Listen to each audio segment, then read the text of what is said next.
In the year 303 AD, somewhere in the Roman Empire, a crowd of gawkers gathered in the square, eager to see blood spill because apparently Netflix hadn't been invented yet. They were there to watch the slow, stomach-churning execution of a man named Erasmus, a Christian bishop with the unfortunate hobby of refusing to shut up about Jesus. The Romans had devised something so grotesque that even hardened soldiers, men who were used to slicing throats before breakfast, had to look away. Imagine your guts being pulled out like spaghetti on a bad date, and you'll get the picture. Erasmus's intestines would be slowly reeled out of his body like thread from a spool, while everyone else treated it like Saturday entertainment. This was not just some random street corner beating. Oh no. This was the Roman Empire doing what it did best, mixing state-sponsored sadism with good old-fashioned bureaucracy. The emperors at the time, Diocletian and Maximian, decided Christianity was too dangerous to ignore. Too many people were trading Jupiter and Venus for some carpenter from Nazareth. The Roman gods were getting ghosted, and the emperors weren't thrilled about it. Imagine being an emperor, used to being worshipped like a living god, and then half the empire tells you, "Sorry, I only pray to a man who got nailed to a cross." That's like your entire fan base switching to a rival team overnight. Embarrassing. So the emperors launched what historians now call the Great Persecution. It sounds like a Netflix docuseries, but it was basically an empire-wide campaign of convert or die. Churches were smashed down like Lego houses, sacred texts torched like trash at a frat party, and Christians were hauled into courts to make a choice: sacrifice to the old gods or get tortured like a chicken on a spit. And, spoiler alert, most of the rulers were rooting for the spit. Erasmus of Formia, poor guy, walked straight into this nightmare. He was the bishop of a coastal city in central Italy, which meant he was basically a glowing target for Roman authorities. The empire wasn't subtle. Kill or break the leaders, and the followers scatter. And Erasmus, bless his stubborn heart, wasn't the kind to back down. He became the poster boy for what it meant to say no to the empire and yes to pain. Now let's pause to appreciate the absurdity. The Roman Empire was at its height, flexing armies, building aqueducts, conquering territories left and right. But for all its power, it was insecure about one thing: Christians. Not barbarians, not Persians, not plagues, Christians. A bunch of sandal-wearing, hymn-singing people who refused to bow to statues. The Romans called it treason. The Christians called it Tuesday. Diocletian, to his credit, wasn't initially a psycho. For 18 years, Christians enjoyed what they called a little peace. They built churches, held services, and probably annoyed their pagan neighbors by singing hymns too loud. But then the emperor started listening to his advisors, always a mistake, and things went south. His co-emperor, Maximian, meanwhile, was a straight-up sadist. This was the guy you wouldn't even trust to babysit your goldfish. He loved cruelty like modern people love fast food: cheap, quick, and always available. So by 303, the empire rolled out 4 edicts like limited edition torture coupons. First, destroy all churches. Second, arrest all clergy. Third, let the weaklings out if they sacrifice to the gods. Fourth, force everyone else to sacrifice or die. Imagine living under that. You're not just worried about taxes or potholes. You're worried if the next knock on the door is the empire telling you to burn incense to Jupiter or kiss your intestines goodbye. And right in the middle of this chaos stood Erasmus. Born around 250 AD, he grew up during earlier waves of persecution. He'd seen Christians dragged off, families shattered, martyrs dying with more dignity than their executioners. It shaped him into the iron-willed bishop he became. By the time he led the church in Formia, he was eloquent, well-trained, compassionate, and utterly fearless, which is a polite way of saying he was exactly the kind of person the Romans hated. But let's be honest, Erasmus also had the world's worst timing. Christianity was booming, maybe 10 to 15% of the population by 300 AD, and Roman priests were panicking. People weren't showing up to sacrifice goats anymore, and the emperors were worried the gods would ghost the empire in return. Then came the infamous palace incident. Pagan priests claimed they couldn't read omens in sacrificial animal guts because Christians had made the sign of the cross nearby. That's right, a hand gesture ruined Rome's vibe. So they blamed the Christians for everything. Fires, Christians, military defeats, Christians, bad wine, Definitely Christians. That was the final straw. Diocletian unleashed the edicts. Churches went up in smoke, Christian officials were tossed out of office, and believers were stripped of legal rights. Basically, if you were a Christian, you were downgraded from citizen to cockroach. And here's where Erasmus enters center stage. A bishop in a city crawling with Roman officials and soldiers, he knew he was screwed. His leadership made him visible, and his sermons made him irresistible. People flocked to him, including pagans curious about this weird new faith. And the more people followed him, the bigger his target became. Rome didn't like celebrities unless they were gladiators or emperors. A bishop drawing crowds, that was asking for trouble. So when the empire came crashing down on Christianity, Erasmus was right there, holding the line. He wasn't just a bishop anymore. He was a symbol of defiance, a stubborn thorn in the empire's backside. And as history shows us, Rome always had a creative way of dealing with thorns. Spoiler, it usually involved blood, nails, and fire. Erasmus wasn't born with a halo. He wasn't strolling around Italy glowing like a nightlight. He was just a kid born around 250 AD, back when being Christian was basically signing up for a try-to-die-young club. His childhood came during Emperor Decius's Grand Persecution, which was basically Rome's version of a toddler tantrum. Except instead of screaming in a supermarket, it involved whipping Christians and setting their homes on fire. Little Erasmus grew up watching believers dragged off to execution like cows to the slaughterhouse. Imagine learning your ABC hour while also learning that Uncle Marcus got burned alive for not worshiping Jupiter. That'll build character real quick. By the time Erasmus grew into adulthood, he wasn't soft. He was eloquent, sharp, compassionate, but also stubborn enough to poke a bear with a stick. Perfect bishop material. His sermons drew crowds, his preaching converted pagans, and his leadership made him the kind of guy you either loved or desperately wanted to stab. Rome noticed him, and Rome didn't do live and let live. Rome did live and let's see how many nails we can fit into your body before you pass out. His city, Formia, was strategically located along the Great Appian Way, the Roman superhighway. Goods, soldiers, gossip, and ideas all flowed through it like traffic on payday. For Erasmus, this was an opportunity to spread Christianity. For Rome, it was the perfect place to keep an eye on troublemakers. Being bishop here was like being the loudest drunk at the bar. Everyone saw you, and sooner or later, someone was going to punch you in the mouth. Still, the early years weren't too bad. During Diocletian's little peace, Christians got to breathe easy for a hot minute. They built churches, sang hymns, and probably annoyed their neighbors with all-night prayers. Erasmus was ordained bishop during this relative calm, probably in the 280s or 290s. He organized, preached, fed the poor, and grew his congregation into one of the most prominent Christian communities in central Italy. It was like building a sandcastle while knowing the tide was coming, but for the moment the sandcastle looked fantastic, and then Diocletian flipped. Out went the tolerance, in came the Great Persecution. Suddenly, being bishop wasn't about sermons and baptisms anymore. It was about surviving and praying your church roof didn't get smashed in tomorrow morning. The empire demanded Christian leaders hand over their scriptures and property, make sacrifices to the Roman gods, or face the consequences. The consequences, by the way, usually involved things sharp, hot, or both. When the Roman soldiers came knocking in Formia, Erasmus was their #1 prize. Imagine the scene. Soldiers banging on his door, neighbors peeking out their windows, Christians biting their nails in terror, and the guards expected to drag him off for interrogation, maybe get a good public execution out of it. Instead, surprise! The bishop had vanished like smoke. They found nothing but an empty residence and probably some confused pigeons. Erasmus had skipped town. He'd gotten word the Romans were coming, thanks to sympathetic informants, or maybe just common sense. So instead of sticking around to be flayed alive, he bolted. Was that cowardice? Not really. Bishops abandoning their flocks was technically frowned upon, sure.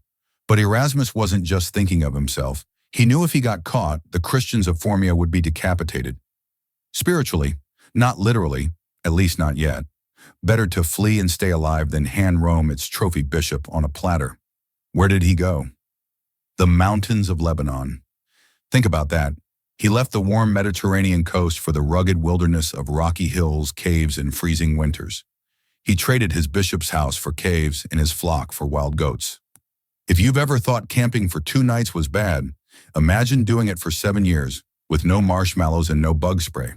That was Erasmus's life in exile. And exile was brutal. The man who had once lived with church meals and a comfy residence now had to figure out where to drink water, what plants wouldn't kill him, and how to avoid freezing to death at night. If Amazon Prime existed back then, he'd have been its #1 customer. But instead he had prayer, fasting, and visions to keep him going. He spent hours meditating, writing letters, and probably arguing with squirrels. His letters, fragments of which survived, reveal a man wrestling with guilt. He knew his flock was suffering without him, and he hated being away. But he also clung to faith, insisting God had a plan, even if the plan currently involved starvation and frostbite. He wrote about visions and dreams that sustained him. Basically, Erasmus was becoming less of a bishop and more of a mystic. Part preacher, part mountain hermit, part lunatic. The Christians of Formia didn't abandon him, though. They smuggled him food, supplies, and messages at great risk. They treated him like a prophet in exile, sneaking through Roman patrols to reach him, and stories started to spread. Erasmus could survive anything. He had miraculous powers. He could see the future. Some even whispered he could conjure food. In a world where most people died from bad water, this made him a legend. For 7 years, this fugitive bishop lived like a ghost in the mountains. To his enemies, he was a fugitive to be hunted down. To his followers, he was a living saint in training. And every year that passed, his legend grew. Rome wanted him silenced. Instead, his absence made him louder. He was the bishop who defied the empire, the preacher who turned caves into cathedrals. And when he finally came down from the mountains, it wasn't to hide. It was to march straight back into the lion's mouth. Because apparently Erasmus thought, hey, what's the worst that could happen? Spoiler, he was about to find out. Erasmus wasn't exactly living the dream up in those Lebanese mountains. Forget wine, bread, and candlelit sermons. His life was now a mix of starvation chic and which root won't poison me today. He'd gone from bishop in a busy coastal city to hermit freezing his holy butt off in a cave. If Christianity had Yelp reviews, his flock back in Formia would have left him 1 star. Great preacher, but disappears when Rome shows up. But Erasmus wasn't on vacation. He spent those 7 years praying, fasting, writing letters, and probably hallucinating from hunger. Think monk, but with less hair oil and more frostbite. He wrestled with guilt, too. Bishops weren't supposed to run. It was practically written in the job description: die bravely, look holy, inspire the survivors. Instead, he'd skip town. Every day he worried he'd failed his people. But if failure meant avoiding being boiled alive, well, Erasmus was learning to live with it. Still, the guy had grit. Surviving up there wasn't easy. He had to build shelters from branches, scavenge for water, and keep himself alive in weather that would have made even Roman soldiers cry. Yet somehow he held on. And while he looked like a starving goat herder, he was slowly turning into something else, a mystic. And oh boy, did the legends start piling up. Christians whispered that Erasmus was protected by God himself. Stories flew faster than Roman arrows. Some said he could see the future. Others said food appeared for him out of thin air. There was even gossip about him surviving impossible storms or chatting with angels. Whether true or not, one thing was certain. While the Romans thought they had buried him, he was sprouting into myth. Nothing boosts your reputation like disappearing into the wilderness and not dying. Meanwhile, his followers in Formia hadn't forgotten him. They risked their necks to sneak food, supplies, and news to their exiled bishop. Imagine being that guy. Honey, where are you going? Oh, just heading out to smuggle bread past Roman patrols for our fugitive leader in the caves. If loyalty points existed, these Christians would have had platinum membership. And then it happened. Around 310 AD, after 7 years of playing hide and seek with Rome, Erasmus had a vision. An angel showed up, not some fat baby with wings like in Renaissance paintings.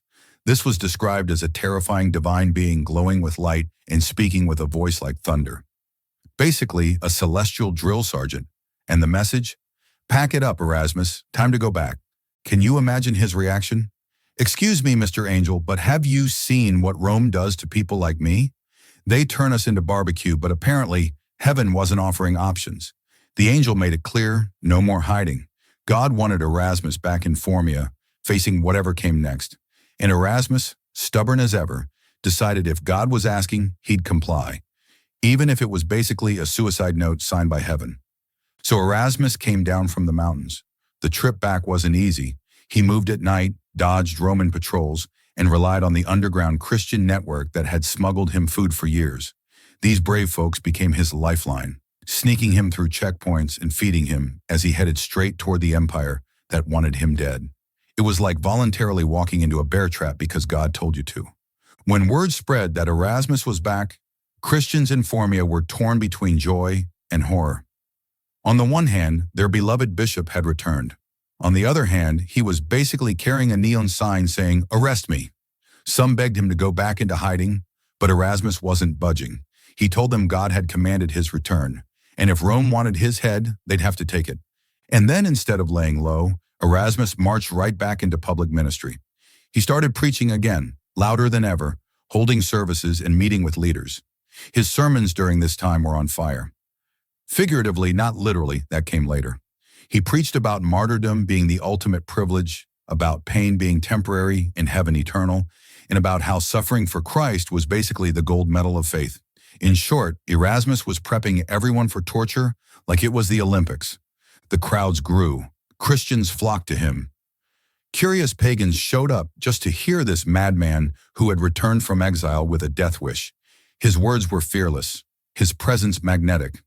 It wasn't long before the Roman authorities heard about the bishop who refused to die quietly.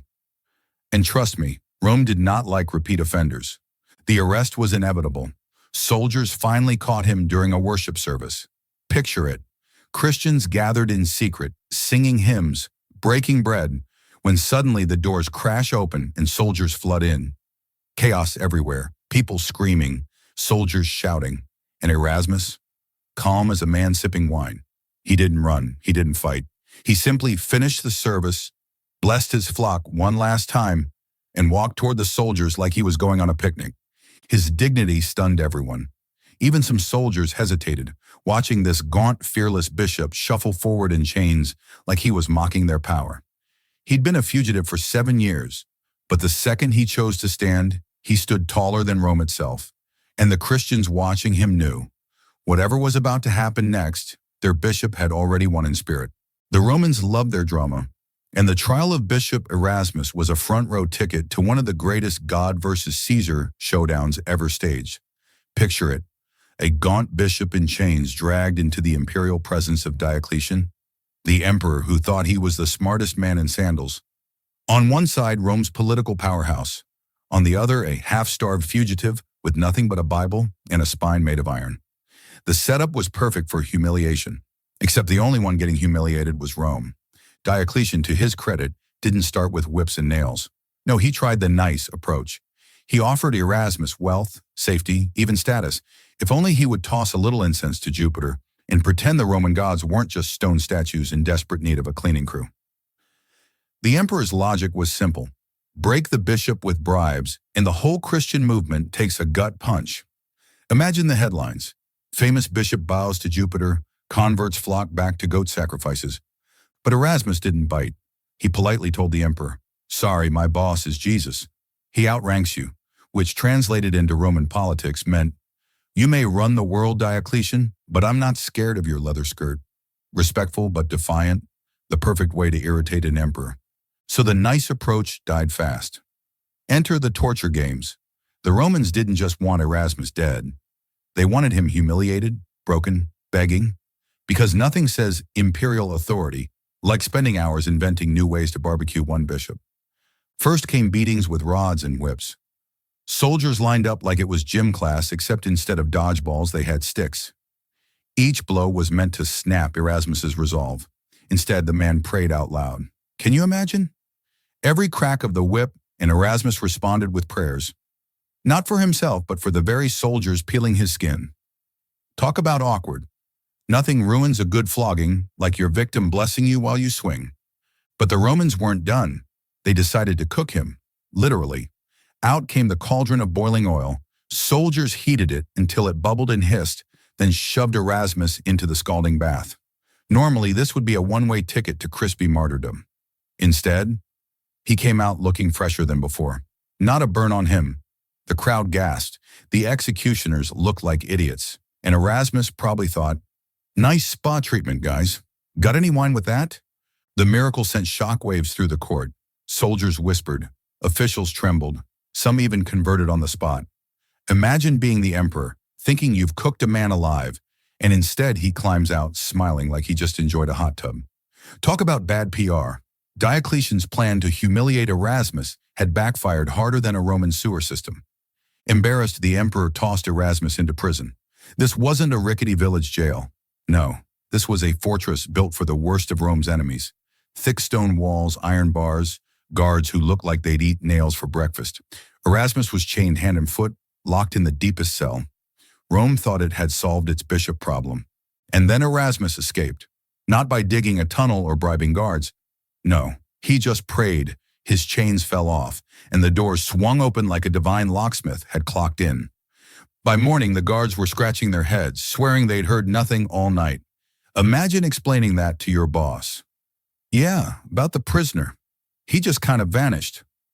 Must have been the gods again. Erasmus didn't run away to some far-off province either. Nope. He stayed nearby, still preaching, still baptizing, still acting like the world's most wanted fugitive didn't have a bounty on his head. And the man wasn't exactly subtle. At one point, he reportedly raised a dead boy back to life. You can picture the panic in the local governor's office. First he survives boiling oil, now he's raising corpses. Someone please kill this guy before he turns Rome Christian overnight. Meanwhile, Erasmus's reputation skyrocketed. To Christians, he was a superhero in chains. To pagans, he was a terrifying reminder that maybe this carpenter god had some bite. Every failed torture, every miraculous survival just made him bigger, louder, more dangerous. By now, the empire wasn't just fighting a man, it was fighting a legend. And then Maximian stepped into the story. If Diocletian was the calculating politician, Maximian was the sadist with a god complex. When he heard about Erasmus's survival stunts, he didn't think, wow, maybe this god thing is real. Number, he thought, challenge accepted. Let's invent new ways to shred this guy. Maximian was the type of emperor who probably practiced cruel facial expressions in the mirror. The emperor's first innovation? The infamous barrel of nails.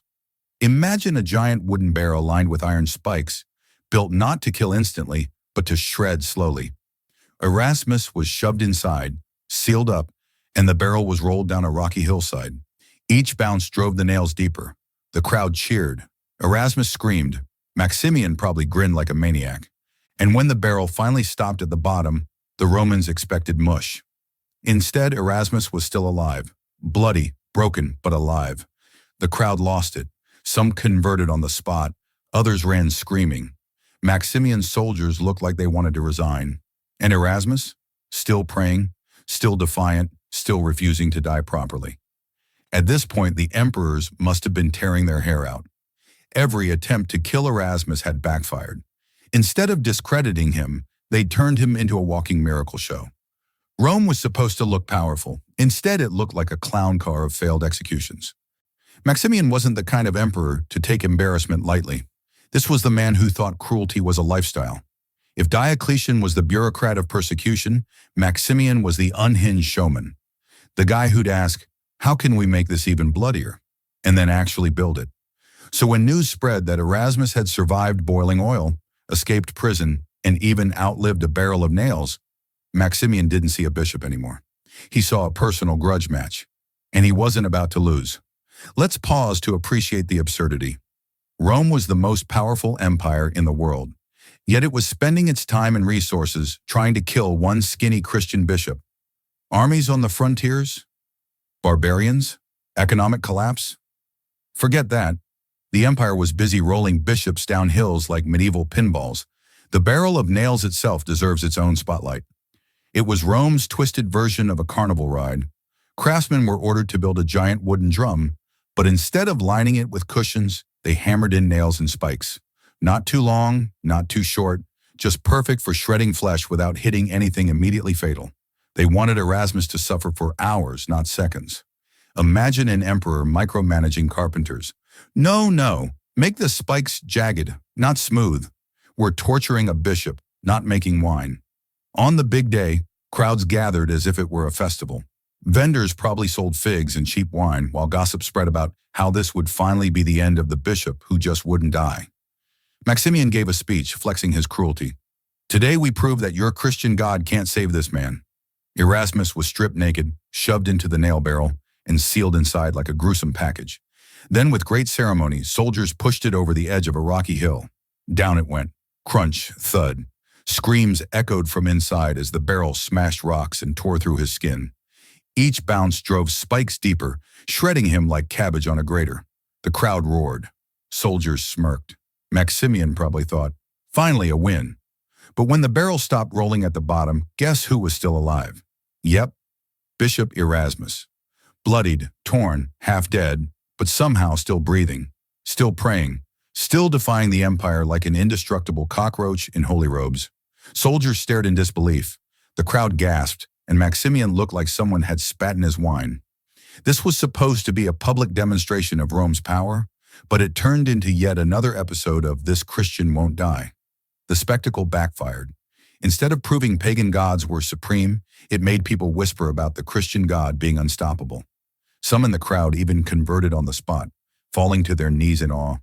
Others fled in terror, convinced they'd just witnessed divine intervention. Maximian's soldiers looked sick to their stomachs. Even executioners were losing their nerve. Torture only works when the victim breaks. Erasmus, bleeding in a barrel, was making Rome look like a clown. Now imagine Maximian's rage. This was supposed to be his crowning moment, and instead it turned him into the emperor who couldn't kill a bishop. He consulted with torture experts, engineers, even pagan priests, desperate for a method that would finally finish Erasmus off. Rome was now brainstorming execution ideas like it was a reality show, so you think you can kill a Christian. The problem was psychological as much as physical. Every failure boosted Erasmus's legend. Every survival made Christians braver. Rome didn't just need him dead, it needed him destroyed in a way that erased all hope. Maximian couldn't risk another miracle escape. No boiling oil, no barrels, no gimmicks. He wanted something slow, methodical, and absolutely final. So the empire's sadistic brains came up with their grand solution: the windlass execution.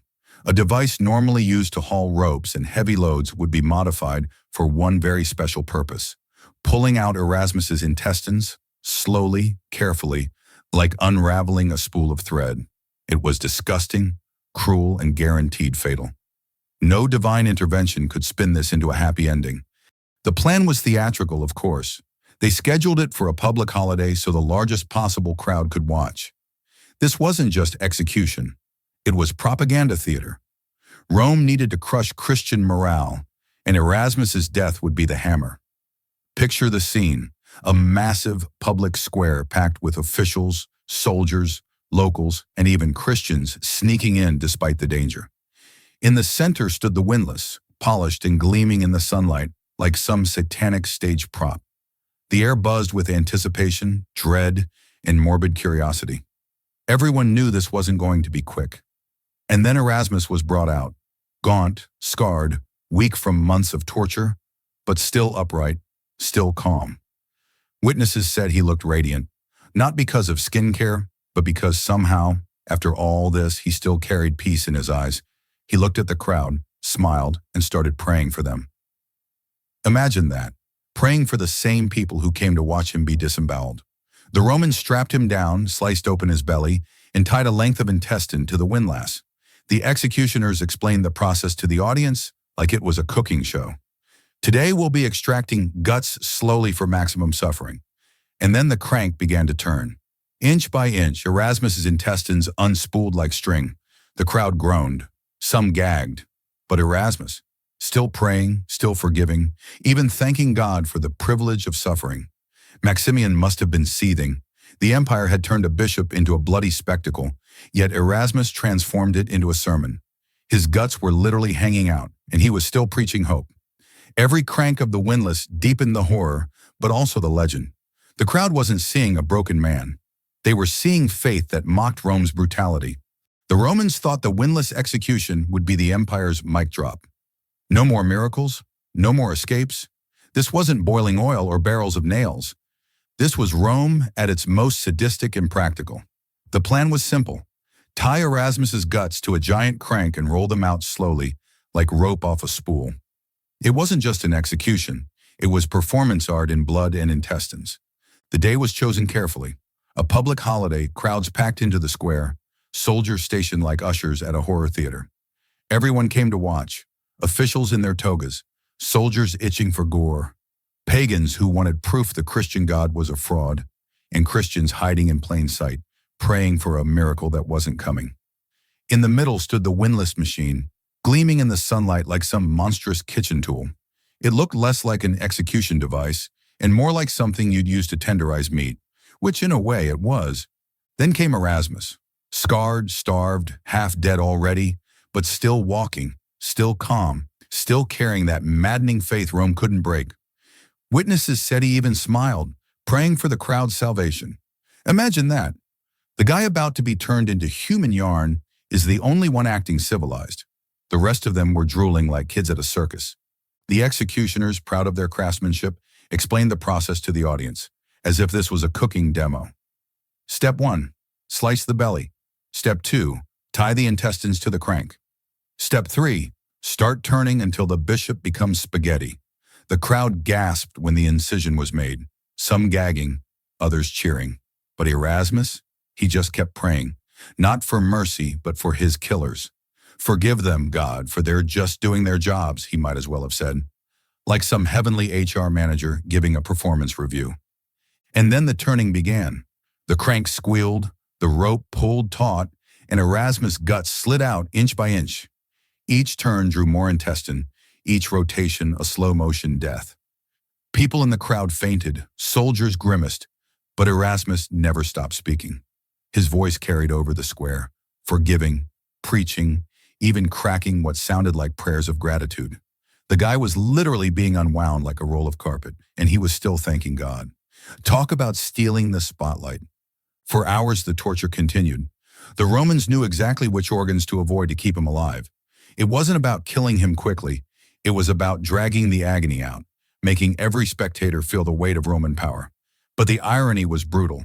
The more they turned that crank, the less powerful Rome looked. Instead of breaking Erasmus, they made him a legend in real time. Even hardened soldiers were reportedly moved to tears, while others muttered under their breath, "Maybe this Christian God really is tougher than Jupiter." Not exactly the PR Maximian was hoping for. As Erasmus weakened, his final sermon poured out along with his insides. He told the crowd physical suffering was nothing compared to eternal reward. He forgave his torturers, urged Christians to hold fast, and declared martyrdom a privilege. Imagine bleeding to death and still managing to give a TED Talk that inspires half the audience. That was Erasmus, the man who turned his intestines into props for the ultimate sermon. Eventually, his body couldn't keep up with his faith. His voice faltered, his strength failed, and he gave one last prayer of thanksgiving before dying. The Romans had finally succeeded, but it was the most hollow victory in their bloody history. Instead of crushing Christian resistance, they had forged a saint. News of Erasmus's execution spread faster than gossip in a Roman bathhouse. Christians everywhere retold the story of the bishop who survived oil, escaped prison, rolled in a barrel of nails, and finally had his intestines wound out while still preaching forgiveness. The empire wanted to terrify believers. Instead, they inspired them. Persecution didn't end Christianity. It supercharged it. Rome eventually collapsed under its own weight, but Erasmus' memory lived on. Churches were dedicated to him, relics preserved, stories painted and retold for centuries. Artists loved depicting him with the windlass, intestines wrapped around it like rope.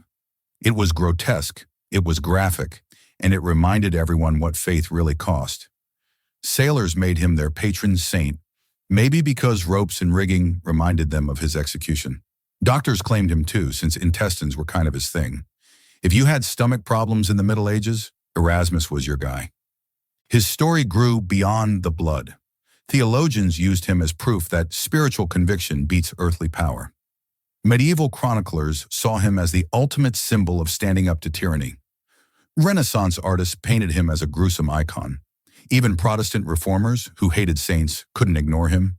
They admitted his martyrdom was inspirational, even if they skipped the prayers to his name. And here we are, centuries later, still talking about him. Erasmus, the bishop Rome couldn't kill quietly. The man who made emperors look like fools. the saint whose guts became legend. His story isn't just about religious persecution. It's about what happens when conviction meets cruelty head-on and refuses to flinch. The windlass that dragged out his intestines is long gone, rusted into dust. The Roman Empire collapsed 15 centuries ago, but Erasmus' legend survived because you can't crank faith out of someone like intestines. Rome learned that the hard way, and the world got a saint who turned torture into comedy, horror, and inspiration all rolled into one. So that's how Bishop Erasmus went out, gutted like a fish in front of half the empire, still preaching while his intestines hit the floor like party streamers. Rome thought it was teaching Christians a lesson, but the only thing it taught was how to turn one man's death into the best PR campaign for Christianity ever. The emperors got their spectacle, but not the victory. Instead of silence, they created a legend. Instead of fear, they sparked faith. The crowd left not thinking Rome is strong, but whispering, "Holy hell, this guy just turned disembowelment into a sermon." That's not empire building. That's empire crumbling. And Erasmus, he didn't just die. He made death his stage, pain his microphone, and his guts the punchline. Centuries later, sailors, doctors, and preachers still invoked his name, proving that the Romans may have had the windlass, but Erasmus had the last laugh. Because here's the truth, Rome could pull out his intestines, but it couldn't pull out his faith. And that's the kind of joke emperors never find funny.